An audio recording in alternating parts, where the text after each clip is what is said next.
достарбы, мен атым Нурия Исакова, мен 54 жаштамын, Талас шаарында жашайм, 4 баланын энеси болом.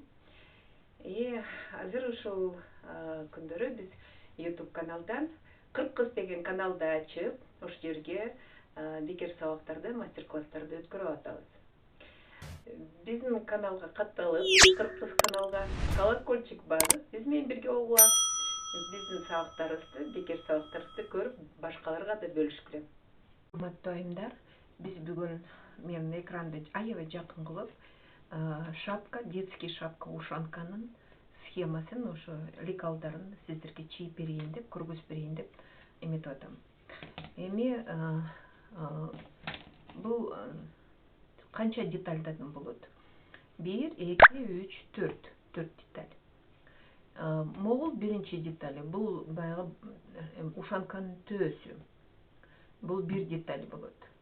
Бул 2 деталь болот. Анткени бул жаана да, бул жаана тигилет. Бул козырек. Козырек болсо 2 деталь болот. Анткени мындайынан тигилет. Бул деталь арчаанда да 1 деталь болот. Бул деген кулактары. Могу жери арчаанда, желке жагы, могу жактары кулактары.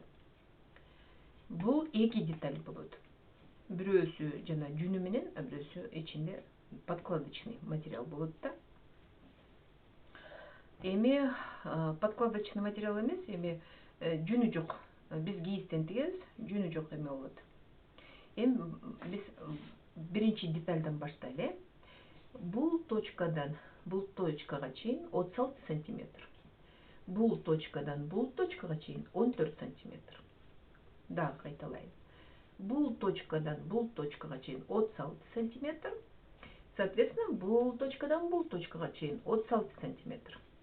Бул точкадан бул точкага чейин 14 сантиметр.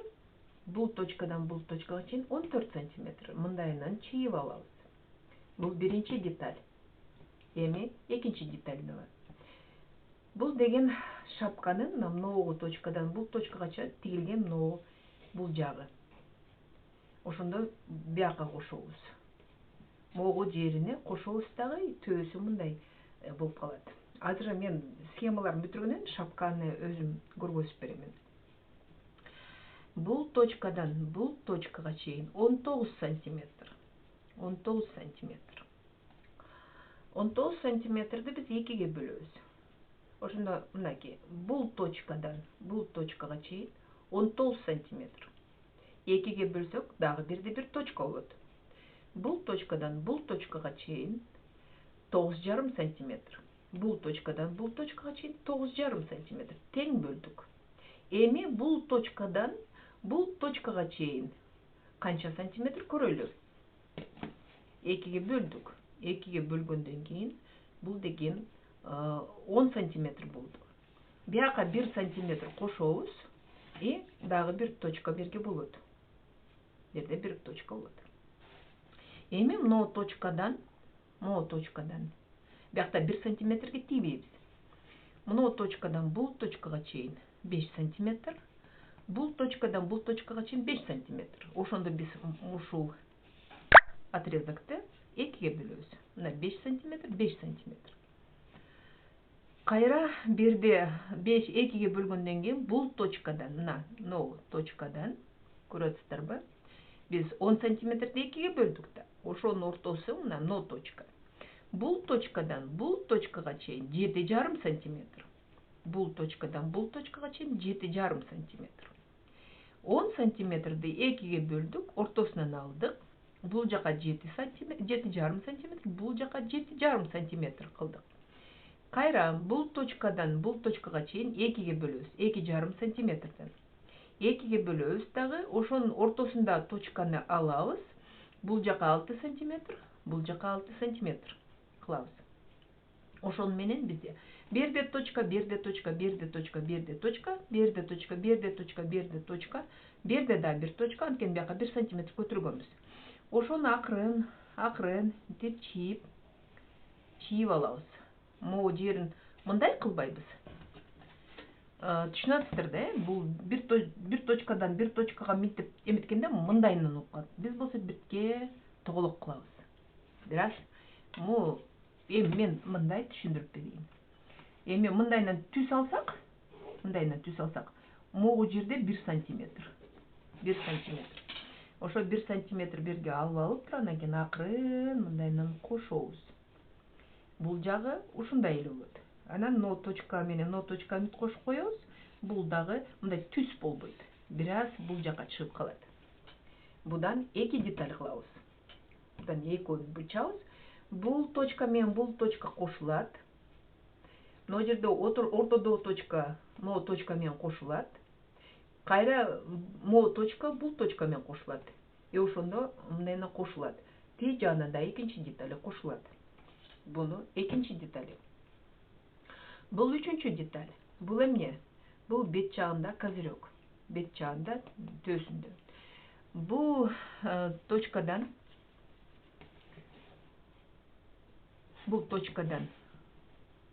бул точкага чейин 21 сантиметр. Бул жактан бул жака чейин. Мына мынау точкадан бул точкага чейин 21 сантиметр. Мындайынан сызып алабыз. Кайра ортосун бөлөбүз. 21 сантиметр болсо, 10,5 сантиметр мына жери. Мына жерде 10,5 сантиметр. Бул жерде 10,5 сантиметр. Ошондо бул точкадан бул точкага чейин 21 сантиметр. Бул точкадан бул точкага чейин 10,5 сантиметр. Бул точкадан бул точкага чейин 10,5 сантиметр. Эми 2ге бөлдүк. 2ге бөлгөндөн кийин бул жагыбыз 10 сантиметр болду. Бул точкадан бул точкага чейин 10 сантиметр болду. 10 сантиметр болгондон кийин 2ге бөлдүк. 2ге бөлгөндөн кийин мына жерде бир точка болду. Эми бул точкадан бул точкага чейин бул могу расстояниясы, бул точкадан бул точкага чейин, бул бөлүк 19 сантиметр болот. Ошондо бул 21 болсо, бир 19. Ошондо бул жактан 1 сантиметр, бул жактан 1 сантиметр кыскарылды. Мындайынан кыскарылды. Ошол жерде тоголок кылып туруп кошуп коебуз. Эми бул жак баягы бул точкадан бул точкага чейин, бул точкадан бул точкага чейин мындайынан 21 сантиметр болду. 21 сантиметрди 3кө бөлөбүз. Ортосундагы 7 сантиметр бул мындайынан төс эмеси өйдө жагы. Мына ушундайынан чийип алабыз. Анан кийин акырын мындайынан кошуп кетебиз. Буну дагы биз тоголок кылып эметебиз. Мындайынан чийбейбиз. Акырын тоголок кылып кошуп коебуз. Дагы да кайталап кетейин. Бул точкадан бул точкага чейин 21 сантиметр. Бул точкадан бул точкага чейин 10 сантиметр, 10,5. Бул точкадан бул точкага чейин 10,5 сантиметр. Ортосун алып туруп бөлдүк. Өйдө жакка 10 сантиметр кылабыз. 10 сантиметрди 2ге бөлөбүз. Бул точкадан бул точкага чейин 5 сантиметр, бул точкадан бул точкага чейин 5 сантиметр. Но 21 сантиметрди 3кө бөлөбүз. 7 сантиметр мына жерде ортосунда болот. Мындайынан чийип алабыз. Кайра акырын мындайынан кошуп коебуз. Болду. Могу жер менен бул жерде точка 19 сантиметр. 19 сантиметр мындайынан чийип алсак, өзү бул жагынан 2ге бөлүнүп калат. Анан 19 сантиметр. Берде 21 болсо, берде 19, берде 7 сантиметр. Ошол менен бул 2 деталь болот. Будан экөөдү кылабыз. Эми болсо могу жагы желкеси. Бул жагы кулагы. Кулактары. Эми мындай кылабыз. Бул өзү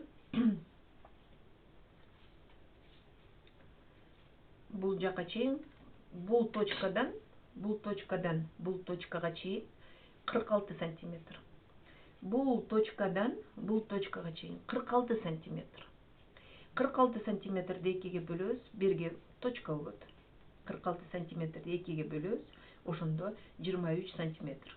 Могу точкадан бул точкага чейин 23 сантиметр. Бул точкадан бул точкага биз бул сызыкты 2ге бөлдүк. Кайра бул жагын тийбейбиз. Бир жагын бүтүрүп алсак бизге жетет. Кайра ортосунан өйдө жакка, бул жакка 7 сантиметр кылабыз. Бул точкадан бул точкага чейин 7 сантиметр. Бул точкадан бул точкага чейин 9,5 сантиметр алабыз. Бул точкадан бул точкага чейин 9,5 сантиметр. 9,5 сантиметрди өйдө көтөрөбүз. 8,5 сантиметр. Бияк 7 болсо, бияк 8,5. Мындайынан точка болот. Бирде мынакей көтөрдүк. Кайра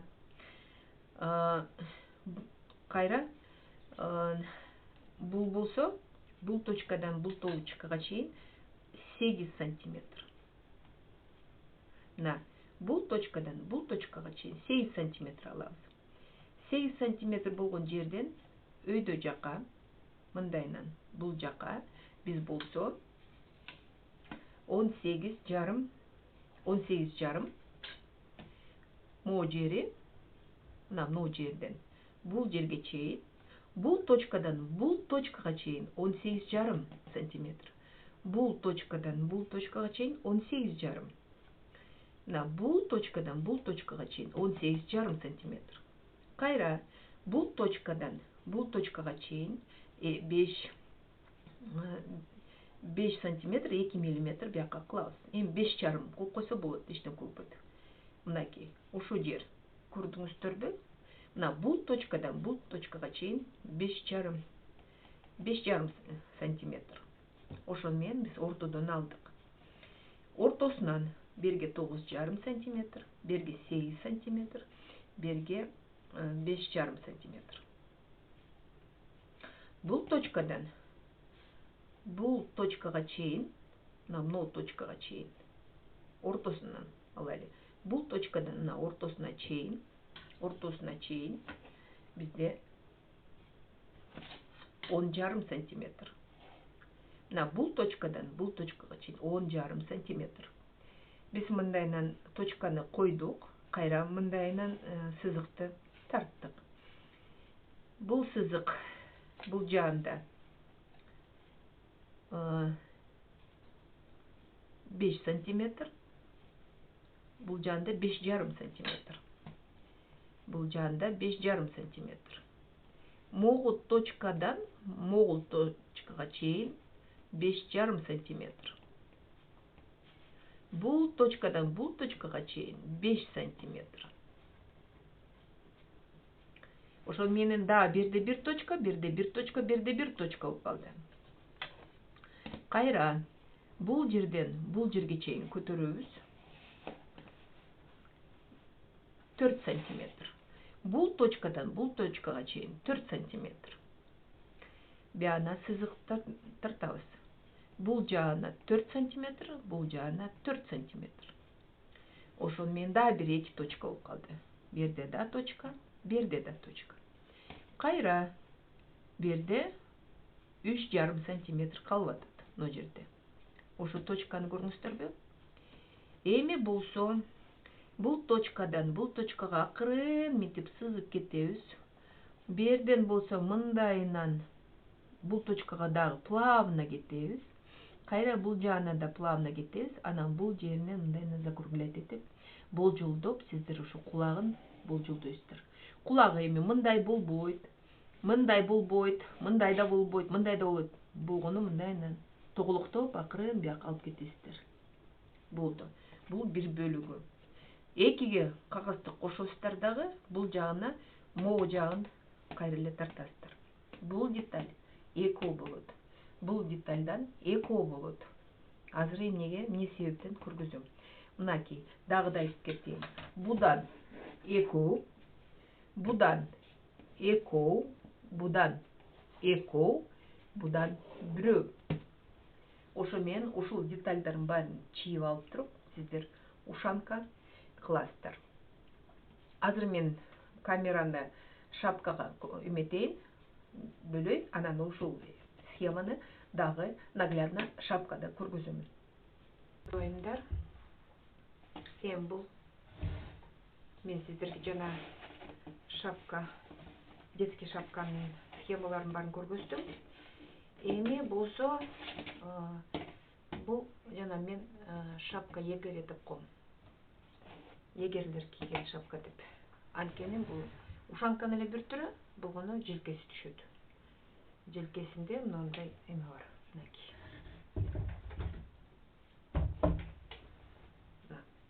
Алдына тигилет.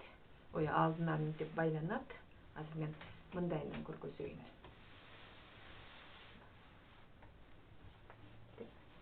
Бягы байланат. Арт жагы түшөт арт жагы. Кайра арт жагы мынтип байлап койсо болот. Үшүсү. Көбүнчө бул мага негизи бул лекалды мен кактан алдым. Мага тоодо, бизде тоодо эгерлер иштейт экен. Токойчулар, эгерлер. Алар эми ошо токойдогу жаныбарларды, өсүмдүктөрдү ушу карап жүргөн адамдар. Мага ошо эскирип калган өзүнүн шапкасын алып келип, анан ушундайды тигип бересиңби дегенде, мен ал шапканы сөгүп, бирке сиздерге кызыктуу бирдемени айтып берейин. Аны мен сөгүп, анан кийин ошо лекалдарды алып калгам. Кайра эле ошол лекалды мен кичирейткем. Анткени кичинекей балдарга түлкүнүн терисин алып келип, мага көп тиктирген да. Анан мен баягы спрос деген ошол да. Эл өзү түздөйт экен да, эмнени тигиш керек, кандай кылып тигиш керек. Анан мен ошол оңдоп отуруп, анан детский лекалын алып калгам. Чоң, буну чоңойтсо да болот. И детский кылса да болот да. Мына ушул детский. Мен негизи буну ким тигем десе, чоң размерин өзү деле кылып алат. Анан ошо майдалап эле эмете бербей, улам эле чоң размерин, кичике размерин сиздерге тартпай. Негизи азыр кичике баладан баштагыла, анан чоң адамдын башына тиккенге ылайыктап аласыздар. Бул 3 детальдан турат. Жана мен сиздерге схемалар көргөзгөм. Мынакей. Бул мисалы мынусу тери болсо, мына ич жагындасы бул баягы кездеме тигесиздерби же кийиз тигесиздерби, өзүңүздөрдүн эркиңиз. Эми мынагу эмеси могу точка менен, мына точканы көрүңүздөр. Мына мен ортого бердим го. Ушул точкада биздер мындай боо тигилет. Боо, мындай боолор ушул жерге тигилет. Шыр эле тигип кетесиздер. Сыртынан тикпей эле коюңуздар. Мен мына бекемирээк болсун деп бирге топчук кадап койгом. Эми кичике бала кийет, чечет дегендей кылып. И коздоп да койсо болот да. Эми ошол бул ушанкадай эле тигесиздер. Бунун баары мына 2 деталь. Бул 2 деталь. Могундай детальдар, мындай детальдар. Булар 4төө болот. Түйөтайдай эле болгону бул түйөтайдын эмесине караганда мындай жапсыраак болот. Мен сиздерге азыр түйөтайды көргөзөйүнчү. Мисалы, мына түйөтайдыкы, түйөтай менен бунуку айырмасы бир гана кыска. Бягынан кезилген. Кыска болот. Далее ошо түйөтайдын төөсү. Ким түйөтай тиксе, бир 2 сантиметр кыскараак болот. 1,5 точно. 1,5. 4төөдө аласыздар. Будан 4төөдө аласыздар. Мындайынан тигесиздер. Мына 4 деталь тигип коесуздар ушинтип. Анан кийин будан 4төө болот. 4төө. Будан 2 болот. Бул жана ушанкадай эле. Көрүңүздөрбү мына? Бягын мен атайлап сөгүп койгом, сиздерге көргөзөйүн деп. Могу жагын мен кийиз кылгам. Кийиз кылып. Бягын тигесиздер. Жүнү бар жери чоңураак болот, жүнү жок кийизи 5 мм кичирээк болот. Анан да бягын бүрүп тигесиздер. Кайра эле мына жерин тикпейсиздер. Мына жактарын тикпейсиздер. Могу жерин тикпейсиздер. Мынтип белгилеп коеюн эжекелер. Тигилбейт. Бул 2 детальды кошкондо тигилбейт. Мындай 2 детальды кошобуз. Могу жерден баштайбыз. Могу жагы тигилбейт. Могу жагы тигилбейт. Могу деталь, но жери 1,5 тигилбейт. Анткени бул жактагы 1,5 тигилбейт. Анан экөөнү кошкондо прошивка кыласыздар, но жерин тигесиздер. Жана мен детский ушанкада көргөзсөм го, кулагы бар шапкачы. Вот ошо. Ошол эле максат. Бер дагы и мына жер. Эжекелер мен белгилеп коеюн. бири-бирине кошкондо, бири-бирине мынтип кошкондо, биягынан өзүңүз да тийип кетесиздер, биягынан да тийип кетесиздер. Экинчи детали да ошондой болот. Ошол. Биринчи бунун баарын кошо аласыздар. Асты алты кылып эки детальды. Бунун дагы эки деталын кошуп кетесиздер. Анан кийин уже кошулгандан кийин биягында бүттү. Мына кошулду, бүт кошулду. Эң аягында мына могу жерде кошосуздар. Мына могу жерде кошосуздар. Шапка кенен мындайдан түшөт. Кулагы кенен түшөт. Арт жагы мындай болот. Алт жагы ушундай болот. Ич жагы подклады многул. Подклады. Ушундайдан төртөөтү саржадан бычасыздар. Ич жагына тигесиздер. Мынакей, ич жагына тигесиздер. Болду. Ушу подклад менен сиздер размерин регулировка кыласыздар. Эми кичинекей баланын кичинекей башы болсо, кичирейтип аласыздар. Баланын башы чоңураак болсо, чоңойтуп аласыздар. А взрослыйлардыкы алардыкы жакшы эле чоң болот. Жакшы эле чоң болот. Могу жактан могу жака мен 16 сантиметр алдым. Эми бул 60 размер болуп атат да. Буну жакшы эле эмне үчүн мен чоң размер кылдым? Бул припуски на швы, 1,5 сантиметр припуски на швы. Анан тиккенде дагы могу жеринен бүрүп, коздоп, бир башкача бир кооз шовтору кыласыздар. Мындай. Жана алабисти шырдактар кошот го, ошондой кылып минтип кошуп кетесиздер. Ошондо да бирке бүрүлөт, кошулат, биягы тигилет, тиягы тигилет, ошо мен ушундай болуп эметилет да. Эми башка экомехмез, башка нерседен, көрпөдөн тиксеңиздер болот. Эми мен азыр сиздерге жана жаныбарлардын терисин айтпай эле коеюн. Анткени азыр эко тема көтөрүлүп атпайбы? Муну өзүбүз биз жүндөн экомех кылып жасап алабыз. Экомех кылып жасап алабыз. Мынакей.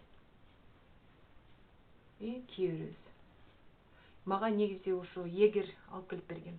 Мен тигип бергем ушундай. Анда мен көрпөдөн тиккен жокмун. Ал эми башка жаныбардын бир эме терисин алып келген. Анан мен тигип берип турам. Ошо лекалын, эски шапкасынын лекалын алып калгам.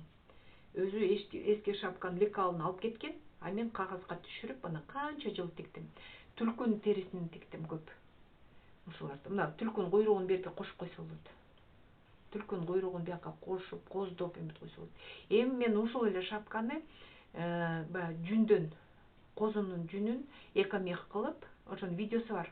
YouTube каналдан көрсөңүздөр болот. Аны эметкен. Бул абдан жылуу дагы. Азыр мага ушундай шапкаларын мисалы жанагы атка минген адамдар, ар кандай оюнга катышкандар, аттан куласам желкем эме аман эсен болсун дегендер, ушундайларды айтат да, заказ коюп. Өткөндө мен базарга чыксам, бул кичирээк размер болду, детский да. Ошондо жанагы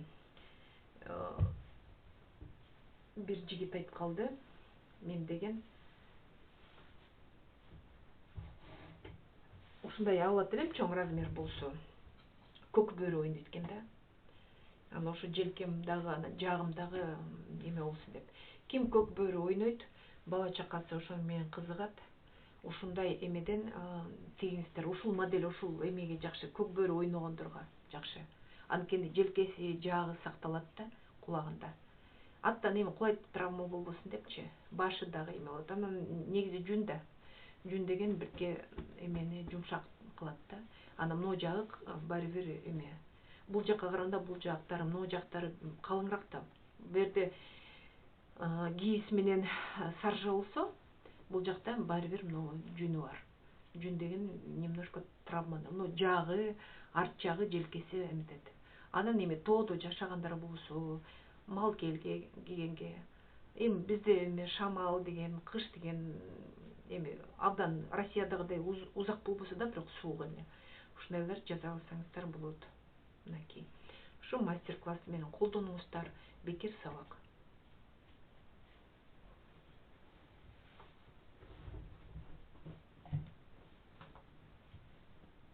Атайымдар, биз азыр ушул лекалды шапка егеде деп коем мен.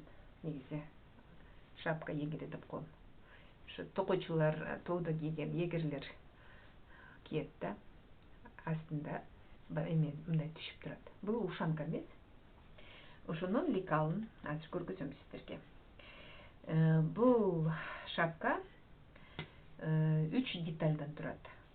Бул козырёгу, бул колпагы, бул жанагы кулагы, бул арчаанда желкесиндеги мындай жонуна түшүп турган жери. Бул деталь экөө болот, булдан 4, будан 2 болот. Ошону менен азыр биринчи будан баштайлы. Биз алабыз. Өзү негизи бул жака, бул точкадан, бул точкага чейин 47 сантиметр. Эчигилер кыралы. Бул точкадан, бул точкага чейин 47 сантиметр. 2ге бөлөбүз, 23,5 сантиметр болот. Ошо 23,5 сантиметр минтип алып туруп ченейбиз дагы, берги бир точка коебуз, анан мындайынан ылдый жака түшүрөбүз. Мындайынан түз кылып түшүрөбүз. Анан бул жаарын албайбыз, бул жаарын алабыз. Анткени буну кайра мындайынан бүктөп туруп, мына кыркып алса болот. Ошону менен бул точкадан бул точкага чейин 17 сантиметр. Мына көрүңүздөр. Бул точкадан бул точкага чейин 17 сантиметр. Мынакей. Бул точкадан бул точкага чейин 17 сантиметр. Бул точкадан бул точкага чейин 6,5 сантиметр. Ошону менен биз 17 сантиметр кылдык. Эми болсо бул точкадан бул точкага чейин 8,5 сантиметр. Бул точкадан бул точкага чейин 8,5 сантиметр. 8,5 сантиметр белгилеп туруп, бул точкадан бул точкага чейин 8,5 сантиметр. Ошо менен мындайынан кошобуз. Кошуп туруп калтырабыз. Эми болсо бул точкадан бул точкага чейин 10 сантиметр. Мына жери. Бул жерден бул жерге чейин 10 сантиметр. Бул точкадан бул точкага чейин 7 сантиметр. Бул точкадан бул точкага чейин 6 сантиметр. Мынакей 7 сантиметр, 6 сантиметр. Ошону менен бул точка менен бул точканы белгиледик. Эми болсо ылдый жака бияка 5 сантиметр түшөбүз. Бул точкадан бул точкага чейин 5 сантиметр түшөбүз. Белгилейбиз да, мындай эки биягына мынтип бөлөбүз. 5 сантиметр. Эми бул точкадан бул точкага чейин 9,5 сантиметр. Берде 10 болсо, берде 9,5 сантиметр. Ошо менен бул точкага чейин мындайынан өткөрүп коебуз. Кайра ылдый жака түшүрөбүз. Ылдый жака түшүргөндө азыр көрөбүз 6 сантиметр. Бул точкадан бул точкага чейин биз 6 сантиметр эметебиз. 6 сантиметрди белгилеп, анан бул точка менен 5 сантиметр. 5 сантиметрди берги белгилейбиз дагы. Бул точкадан бул точкага чейин мындайынан сызып, деп тоголок кылып эметебиз. Болду. Бул жагы бүттү. Эми бул жерде алабыз. Бул точкадан бул точкага чейин 5 сантиметр. Мындайынан эметебиз. Бул точкадан бул точкага чейин 5,5 сантиметр. Бул жака 5,5 сантиметр.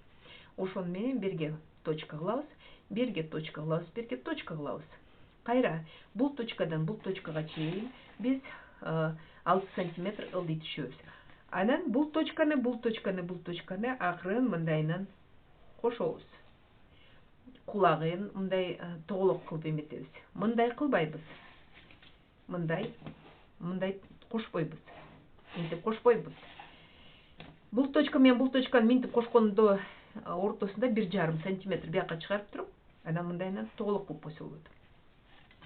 Ошону менен бул точканы ошо менен мындайынан өткөрүп кылып алабыз. Мына бул шапканын жармысы болот. Бул жака ушундай эле кылынат. Мындайынан кагазды экиге бүктөп эле, мындай кыркып алсаңыздар, бул жагы дал ошондой болот. Эми бул төө жагына 4 деталь. Бирде 4 деталь. Калпагына ортосунан минтип биринчи 16 сантиметр бияка чийип алабыз. 16 сантиметр 8 бұл точкадан бұл точкаға чейин 8, бұл жаққа чейин 8 сантиметр екіге бөлөбүз. Өйдө жаққа 19 сантиметр көтөрөбүз. 19 сантиметрді көтөрөбүз дагы, анан берге. Берден бұл точкадан бұл точкаға чейин 7 сантиметр. Бұл точкадан бұл точкаға чейин 5 сантиметр. Бұл точкадан бұл точкаға чейин 6 сантиметр. Накей. Так, жоқ, берде 6 сантиметр екен. На, берде 6 сантиметр. Берде 6 сантиметр. Берде 7 сантиметр, берде 6 сантиметр, берде де 6 сантиметр. Бияқа жазған турбайм ба? Бұл точкадан бұл точкаға чейин ошо менен сызыктарды өткөрөбүз. Анан кийин бұл точкадан бұл точкаға чейин деп караганда 7,5 сантиметр. 7,5 бияка, 7,5 бияка.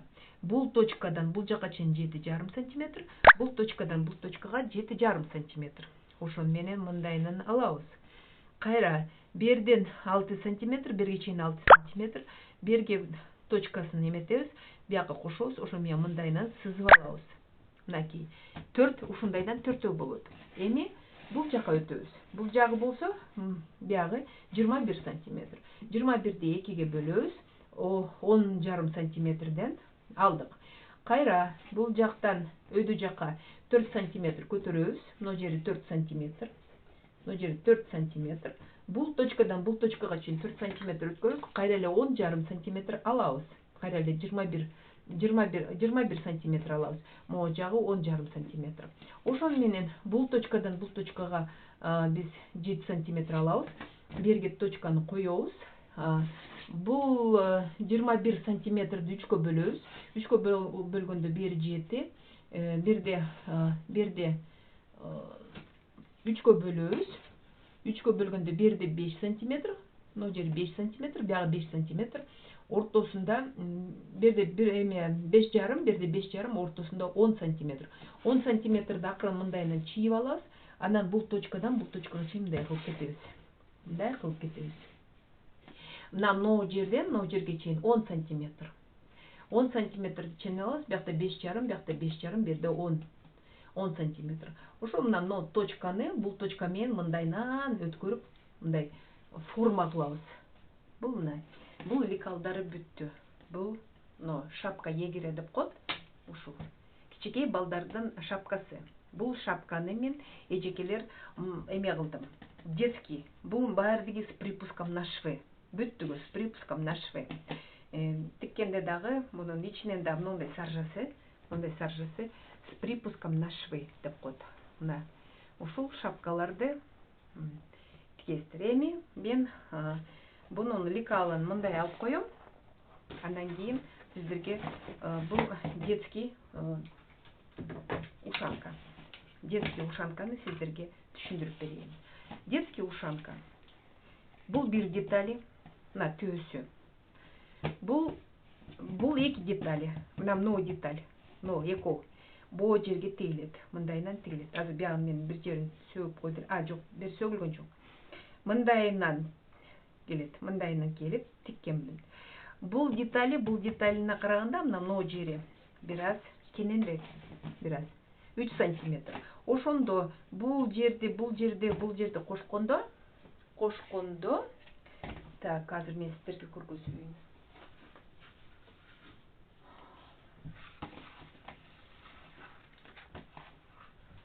Мынакей эжекелер. Көрдүңүздөрбү? Ушул эле деталь. Мынакей, көрдүңүздөрбү? Эми бунун ортосун аласыздар. Бунун да ортосун аласыздар. Берге кошосуздар. Жип менен илип коесуздар. Бул жагын да аласыздар, жип менен илип коесуздар. Көрдүңүздөрбү? Бош болуп турат. Ушул жерин, о жерин бүрөсүздөр. Бүрүп тигилет. Минтип присбаривать этесиздер. Ошондо ошол шапка өйдө жака, төөсү өйдө жака бир аз көтөрүлөт. Көрдүңүздөрбү? Мына жерде сборка кылган үчүн берин баары өйдө жака көтөрүлдү. Бул түшүнүктүү. Мындай алып коелу. Анан кийин бул детальды алабыз. Ушундай деталь, мисалы, бул баягы экомехти алсаңыздар, же көрпөнү, же башкача бир материалды алсаңыздар, бул бет жагы. Бет жагындагы козырек деп коет. Ошо экинчисин 5 мм кичирээк аласыздар. И экөөнүн кошкондо ошондой эле биягын сборка кыласыздар, ичинде кичирээк да, бир аз кичирээк да. Ошондо бунусу муну ич жагына эми так кирип кетет. Бул козырегу. Эми буну деле ошондой алабыз. Мына кулактары, желкеси бир крой болуп атат. Могу жерге биз не кылабыз берге? Берге биз боо тигебиз. Мындай кара боону тигип коебуз. Мына ушундайда. Могу точкага коюлат. Но точкага. Бер боо болот. Могу жерге дагы шырт тигип кетебиз. Андан кийин эки детальды кошобуз. Эки детальды ушундай эле кылабыз. Бунусу ушундай болсо, экинчиси бир аз 5 мм кичирээк кылып бычасыздар. Кичирээк кылып бычып, анан кошулат бул баардыгы. Эми могу жерге чейин эки детальды кошосуздар. Мынтип тигип кетесиздер. Эки детальды тигип кетесиздер. Могу жерде 1,5 см, бул жерде 1,5 см тикпейсиздер. Мынакей. Көрдүңүздөрбү? Мына кийиз. А бул жүн. Ич жагынан мен тигип кеттим. Могу жерин 1,5 см кошкон жокмун. Ошомойдон ачык калтырдым. Кайра экөөнү коштум. Мынакей. Бул жагы менен бул жагын коштум.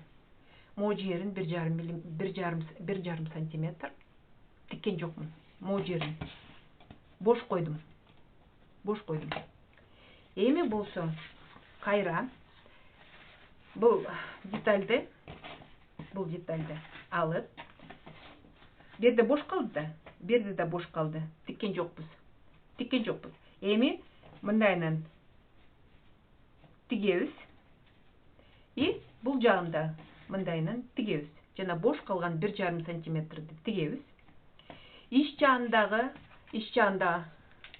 буну, эмногуну ошондой кылып тигебиз. Жана жүнү жок буну, жүнү жок буну могу жерде тигебиз. Ошентип тигип, кошуп. Мына көрдүңүздөрбү мына жерде? Мына. Көрдүңүздөрбү? Бул эмнеге? Бул бротого мындай шапка мындайынан түшкөндө, могу жерине көрдүңүздөрбү? Бер бош болупту, тартылбай кенен. Андай тикпесеңиздер, могу жери мындайынан тигилип калат. Анан шапканын көрүнүшү мындай болуп калат. А берде болсо мындай эле куюлуп кетип атат. Ошол себептен могу жерде 1,5 см беринен кошулат. Түшүндүңүздөрбү? Бул түшүнүктүү эле. Практика аркылуу көрсөңүздөр болот. Мына детский шапочкалар ушундай эле болот. Кайра ичинде подклады бул. Мынакей. Мындай эле бычып аласыздар саржадан. Бул с учетом на припуск швы. Буну болду, ушумойдон эле тиге берсеңиздер болот. С припуском на швы. Мен уже сиздерге неметип койдум. Бул эми 55-56 размер. Кичирээк кылам десеңиздер шапкаларды, но лекалдарын кичирейтесиздер. Чоңураак кылам десеңиздер, чоңойтосуздар. Практика аркылуу көрсөңүздөр болот. Эжекелер, мынакей, бул мастер-класс сиздерге арналган. Колдонуңуздар. Бул шапкалардын көп түр шапкалардын бир эле шапкасы, бир эле лекалы. Не принципиально. Будан башка деле обманкалар башкача тигилет. Будан башка лекалдарды таап туруп тиксеңиздер болот. Болгону мен ушул лекал менен көп жыл тиктим. Көп жыл элге кызмат кылдым.